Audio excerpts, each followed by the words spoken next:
I'm back. Well, what have we got today? Well, we were going to have a Marshall amp, but unfortunately that's been delayed a little while, and that's really because it's not due for launch quite yet. Nothing wrong with the one I've got, but it's not due for launch, so I'm afraid I can't talk about it, and you won't see it until it's due. And when it is, you'll probably enjoy that one. So my apologies first of all for that. It was going to be a Christmas rollout, but now it isn't. I was looking around the studio, and I've got a few things to do. I've got a guitar over there that's classed as one of the worst guitars that has ever been made in by way of a kit, and everybody that's reviewed it has said so. Except that I'm going to actually try and make it good. That'll be exciting. And then we've got one or two other little things kicking around down there. There's a Headrush expression pedal, which I bought just because I could. And I've also got that Hot Tone multi-pedal, which is like an expression pedal and a wah pedal, or a volume pedal, or a this or a that or the other pedal. That should be very interesting too.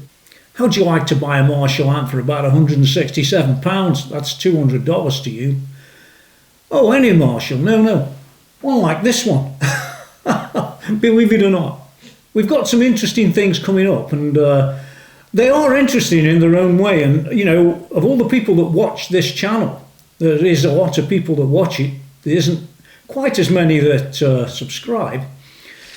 But 80% don't subscribe, which says you should be subscribing and doing a thumbs up and, hit the bell and do that all thing. Hit all, else you don't get any notifications.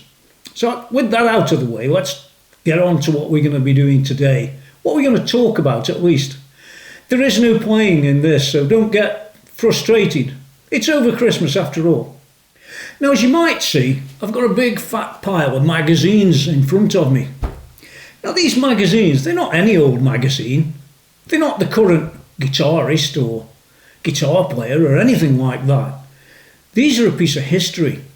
And they go back, these particular ones go back from June 1975, and the newest one is August 1985. So they cover a 10-year period when rock was probably in its infancy, but past the start, if you know what I mean. They're very exciting and interesting magazines, and I borrowed these off my friend Alan Bruce. Hello, Alan. And these give you a real good insight into what was going on at the times.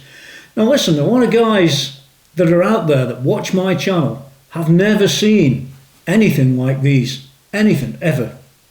And they don't know much about some of the bands either. They think they do, but the truth is, when you go back and you look at magazines like these, they set the record straight somewhat. Now, I can only show you what I've got. I'm only going to go through a few different ones. But they are interesting, and there's a few different brands of magazines, but the important one that I'm going to look at is a magazine that started out as a thing called Beat. So in fact, Beat started out, I wrote it down here because I don't know everything. Do you? Yeah, the first Beat magazine was produced, the #1, in May 1963. So there, and it ran all the way until July 1981, and it had changed its name a few times. This one that I'm going to be looking at is Beat Instrumental, but that one was called Sound International and Beat Instrumental. So there. We've started learning things already for some people. But you know what? It's a fascinating world when you come and look at something like that, all the way back from June 1975. And by the way, in 1975, that thing cost 25 pence. Now you can go and buy these today. And by the way, I'm not sponsored in any way for any of this. This is just me. No sponsors, nothing. But I did find something on the internet. There's a company called beatchapter.com that sells these magazines, believe it or not. These ones, and in fact they've even got this one here on their website. The only problem is some of them are 30 and 40 pounds. Some of them are a bit cheaper, but they're still in the 30, 25, 30, 40 pound price range. So clearly they have a value. Whether these are a little bit more tatty, but it's like everything else. So without any more ado, as they often say on YouTube videos, let's get down and have a look and have a bit of a chat about the first one, which is this one, that's got Steve Howe of Yes on the front, all about him, the equipment, and loads of other stuff as well. Let's get down to it. Well, this is the front cover, like I said, and as you can see on it, it says here, yes, what it's like joining the superstars. Oh, you don't know. If you don't read this, you never will. How to become a session musician. Do they still exist even? I suppose they do. And then the last bit here is the right amp for you. Well, that's an important bit. The right amp for you, because to be honest, I don't think it's probably changed from then to this day. Because if you got the wrong amp for you, trust me, and I've been there, I sold it. I sold them, in fact. So let's take a bit of a closer look inside this. I'm not going to go through millions of things, but I did think that it'd be quite a good thing to make a sort of short series about, with 2 or 3 or 4 of these different mags. Yeah, you can see them on the internet, but it's not quite the same as seeing them in real life like this. Okay, well, this is the sort of inside cover and contents page, and as you can see there, you've even got Lemmy there, as in, yeah, June 75. Fancy that.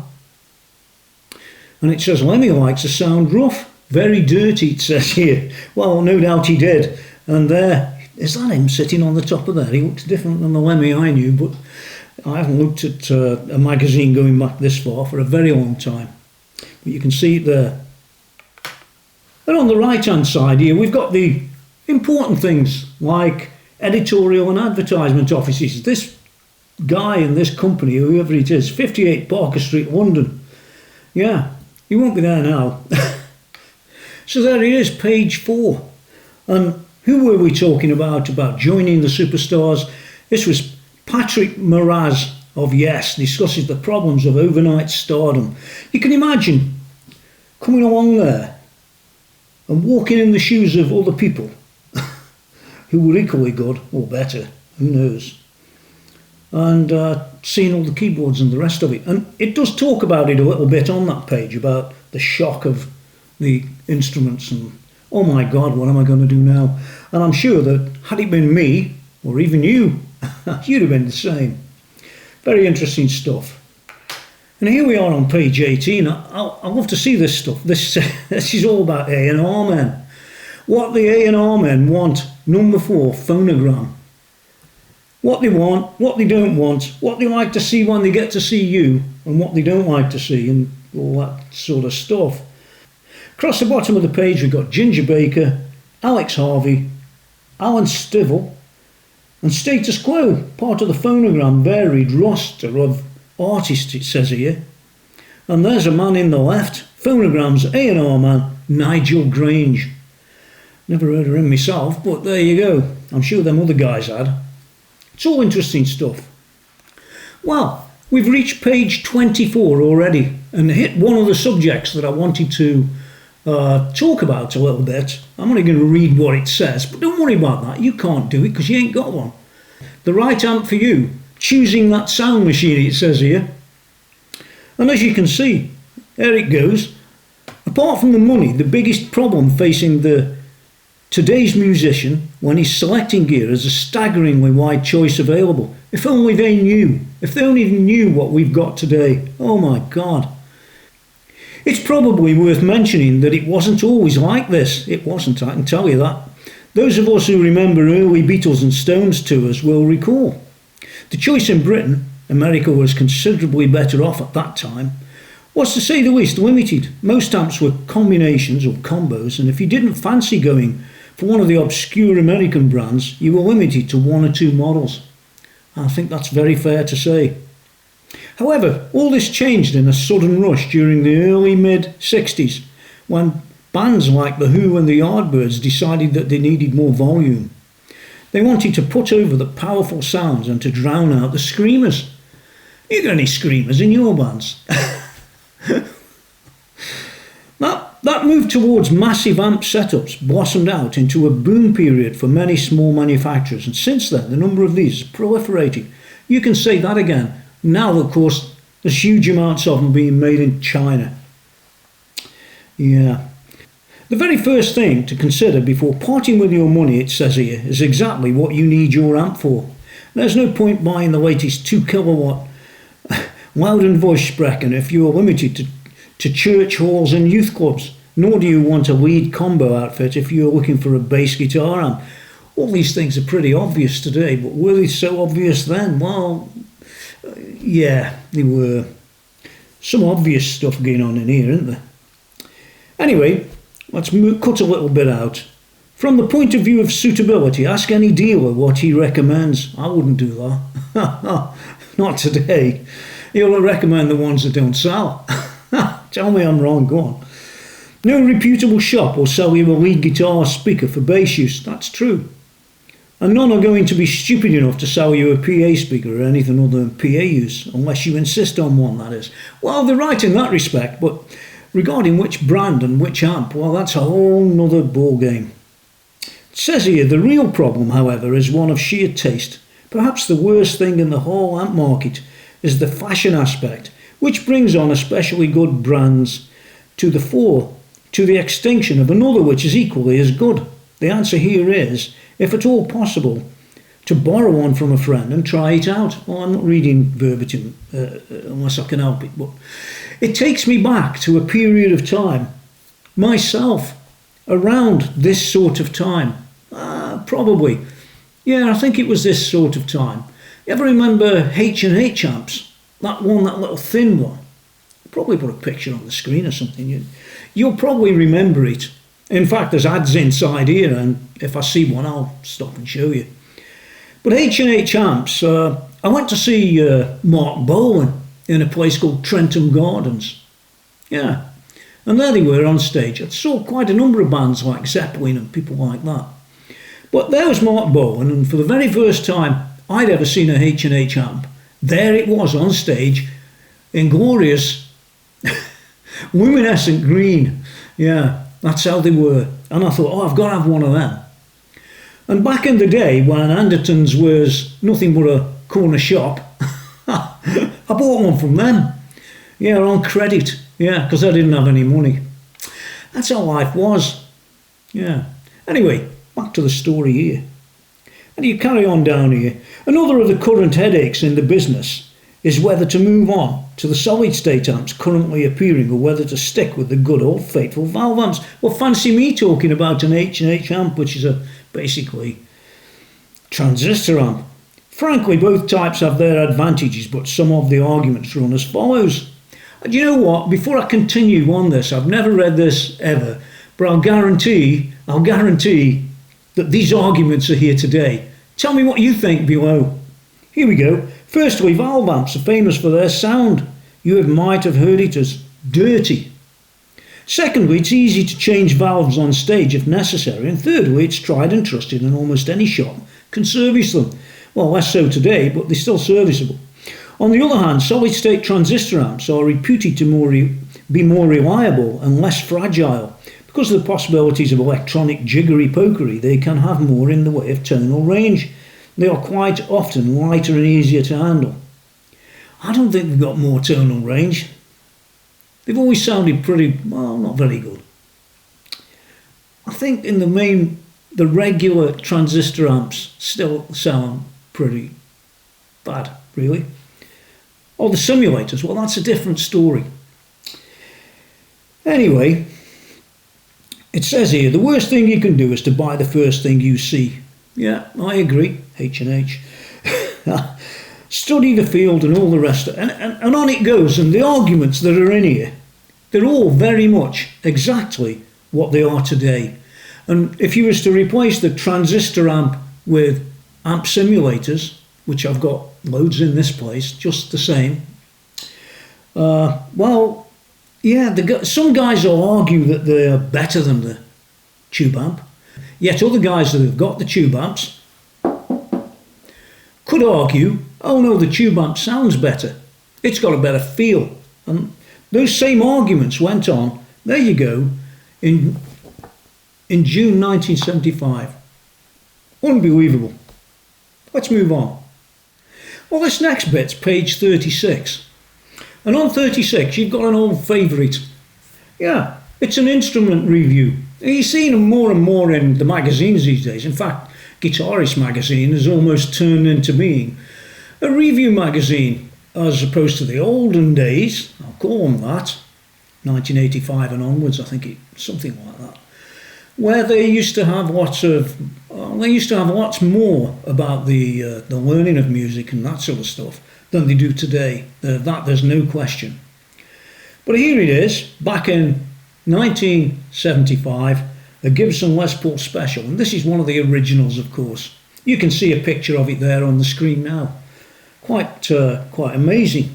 Gibsons have been issuing modern-made versions of this old favourite series with startling regularity, and their most recent is yet another reintroduction of this seemingly inexhaustible line.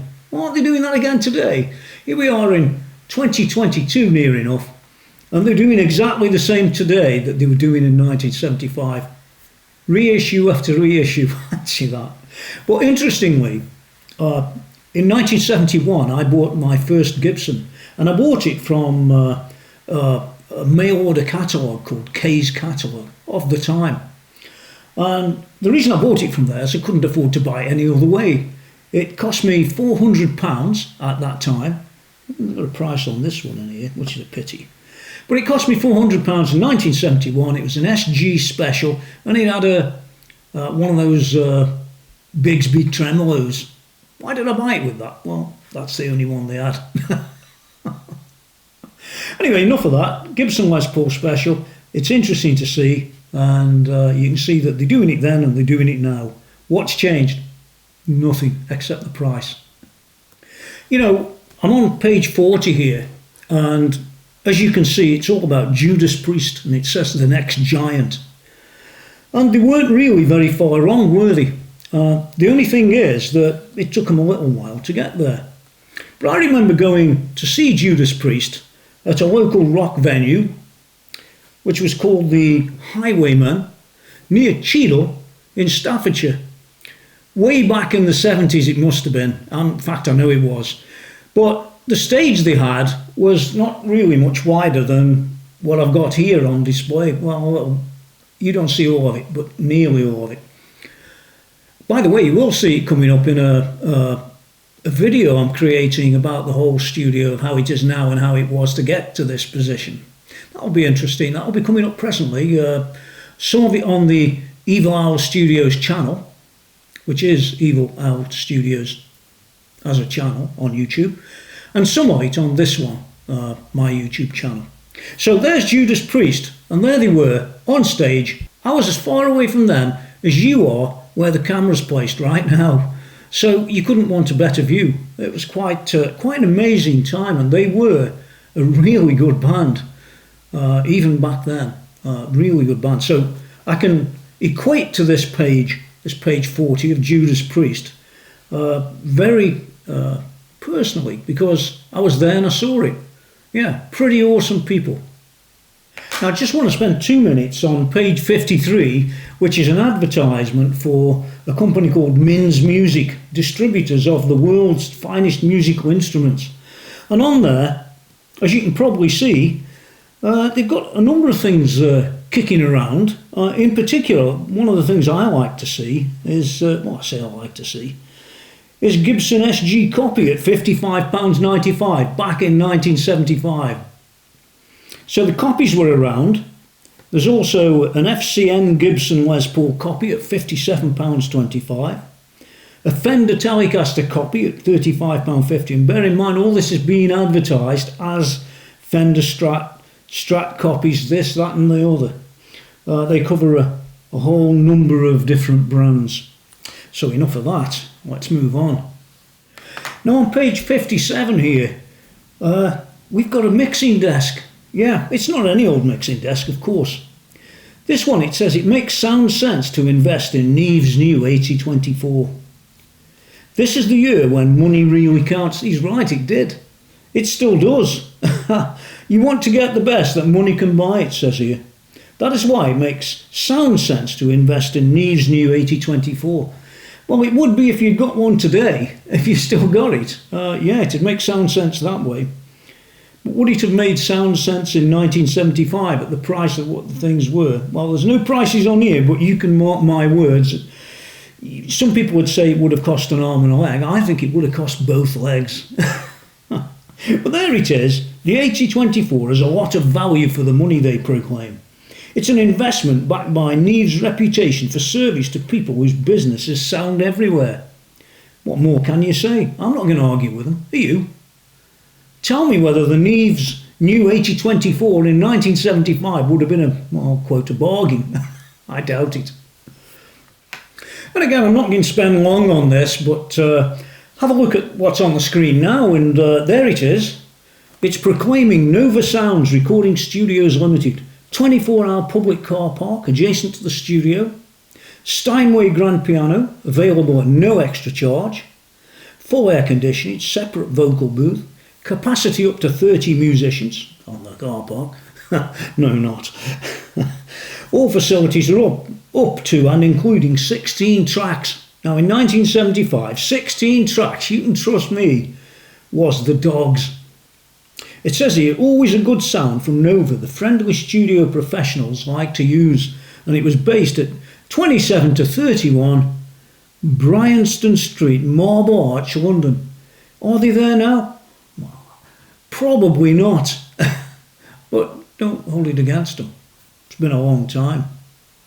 Oh, and I can tell you, although I haven't put it on the screen, on the next page is a studio spotlight, and in the cool tradition of getting some editorial for when you advertise, like they still do to this very day, there they are, Nova Sound, present success and plans for the future. It says here, you've got a number of people standing outside Nova Sound, and you've got Al Boller and Steve Allen of Nova's mixing desk, and a spacious interior at Nova's main studio.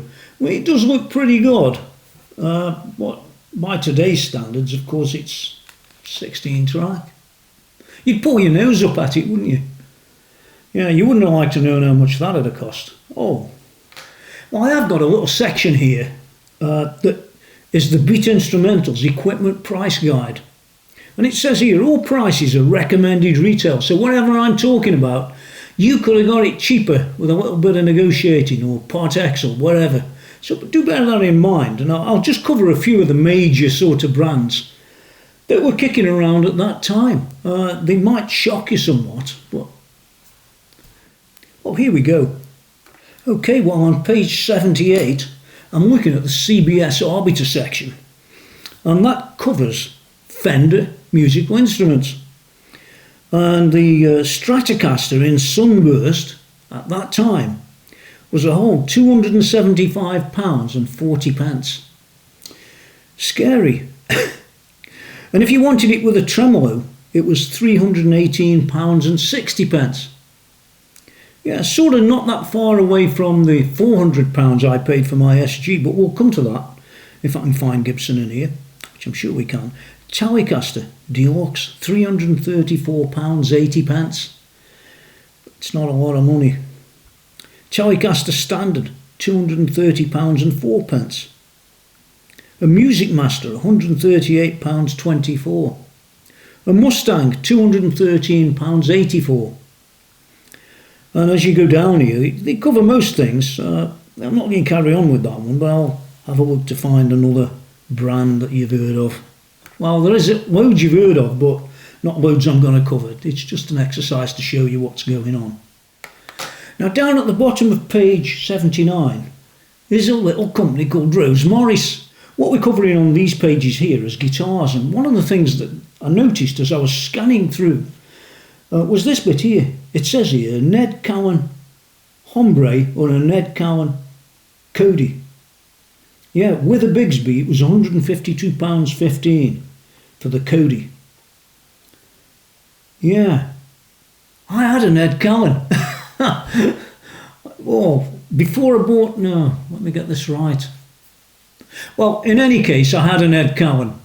I can't tell you exactly when. It's become a blur in my mind. And at this age, it's a bit like being an old tortoise, right? Anyway, there they are. Ned Cowan from Rose Morris. And they sold lots of other brands like Ovation, Top 20, oh my God, Avalon, Gaiatone, Acoustics, Ovation, Shaftesbury Western, Sigma, Echo. The list's endless. Let's move a bit further down, see what else I can come up with. And scarily, just a little bit across the page, down this right-hand side, is Gibson. Yeah, by Salma it says. Maybe they flipped across to different people at different times. Who knows? But there it is. Distributed by Salma at that time. And the Les Paul Custom in ebony was £410. Remember, all these are list prices. Scary. A Les Paul Deluxe in gold was £333. As you go down these, it's quite amazing. A Les Paul Signature BS Gold, I don't know what the BS stands for, but you'll probably tell me. It's 357 squids or pounds or quid. And then it moves on to SGs. Now, like I said, my first real Gibson was an SG, and mine was an SG Special. Well, I wonder if we got it. Yeah, we've got it in here.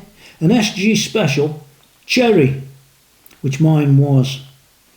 And it says here £245.50. But I did have the Bigsby tremolo arm on there, which probably put the price up a bit higher. Probably not to £400, but you've got to remember that Case Catalogue of the time had to make money, and they made money by selling you the guitar at so much a week, which in my case was £4, in case I didn't mention the actual figure. All I know is that £4 a week was half of my income. Unbelievable. Now, at the time of all this, CBS Arbiter was selling amps, Fender amps. They've got dual Showman, 2 times D130F speakers it had in there. It was £601, 56 pence. What else we got down here? Twin reverb, 2B12, £386, 64 pence. Amazing prices, amazing times, that's what I would say. Let's move along to something else. And by the way, down on the right hand side of page 81, H&H Electronics are there, and it says IC100S L/B/O 100 watt was £113.83, and that was the amp I bought. Fancy that. Oh my God, let's forget it. Now, one of the ones I was looking for was Marshall.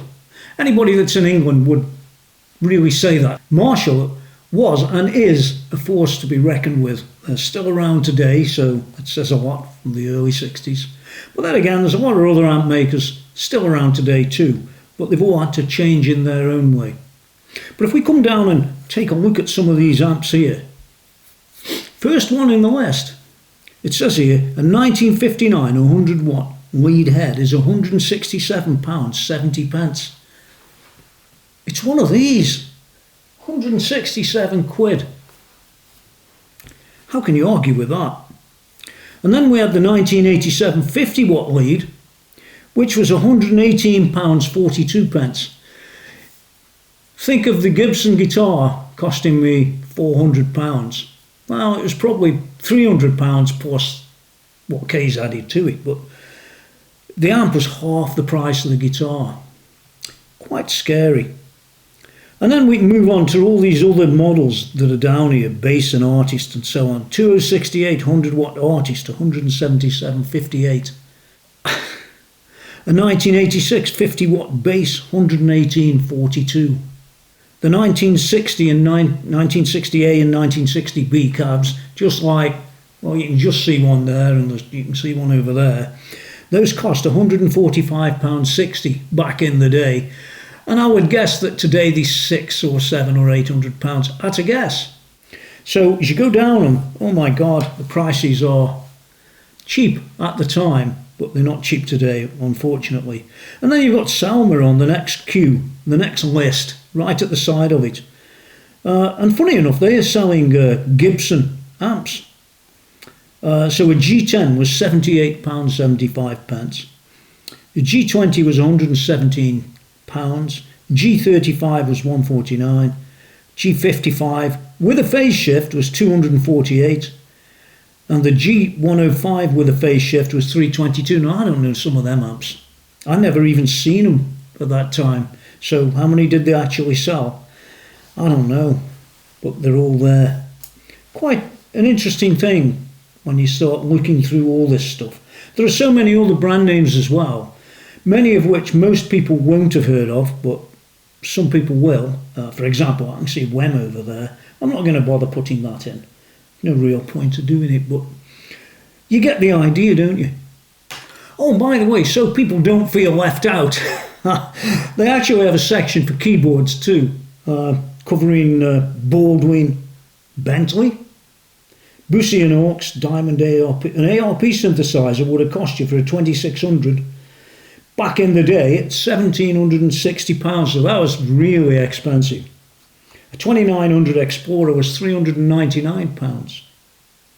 Elka Orla, Farfisa, Hammond, Hohner, Galanti, and there's probably more on this other side. Jennings, Hornby Skews Echo, Yamaha, Lem, Macari, Rose Morris Gem, Lorenzo organs, synthesizers 280 Mini Korg, £325, Wurlitzer, and on it goes, on it goes. And we're just about reaching the end of the magazine. Now guys, you might say, well, all he's done is sit there and read a magazine. But there's far more to it than that. A lot of people, like I said earlier, will have never even seen this magazine or know it existed. You can go to that company, beatchapter.com, and you can buy that very magazine or any one of the hundreds that they've got. They charge you a fair bit of money for it, but there's Hendrix and all the rest of them on them front covers, and well, there's so many famous people. You should be having a look, really. It's definitely worth looking back in time a little bit at that sort of stuff, don't you think? And by the way, while you're just in passing, because a lot of people are, why don't you subscribe? It takes me ages and ages to make these videos, and it does cost money, time, effort, for the equipment, for the premises, for the light, the heating, everything else. So I need subscribers. I need those thumbs up, because I bet you've never seen a video like this before. And I need that, notification as well, and tick all. Because if you don't do that, I'll be putting videos on. Some will be very different than this video, just talking about a magazine and an age gone by, really. Some of them are really good reviews. I have a Marshall amp just down on the floor. I'm dying to show you, but I can't. But I will do. And it will be an in-depth review. So those subscriptions do matter, and I could do with getting a bit of help out of some of you guys. 80% of you that come and watch this stuff don't subscribe. And then you come back and watch another one and still don't subscribe. What's it all about? What's going on? And then the guys that do subscribe, you can believe this or not, there's only about 5 or 6% of them guys that have it all turned on. So they never get to see the video either. I don't know. Or maybe they do weeks or months later. And, it's a bit crazy, that is. Sometimes, a 6-month-old video isn't worth going back and watching, depending on the subject matter.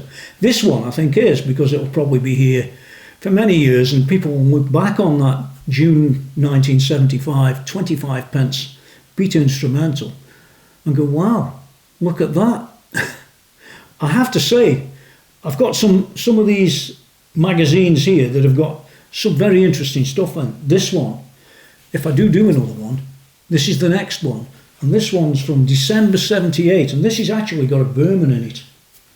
Now, the reason it's interesting to me is I did own a Berman amp, and I'll point you in the right direction of that when we cover this one. And it's got a few bits and pieces in there, which is very interesting indeed. So, that's it for now. Put down below whether you like the idea of this or you don't like the idea of it, because it's not too easy to determine what somebody likes and what somebody doesn't like if they don't actually tell you, if you know what I mean. Yeah, I can't read minds.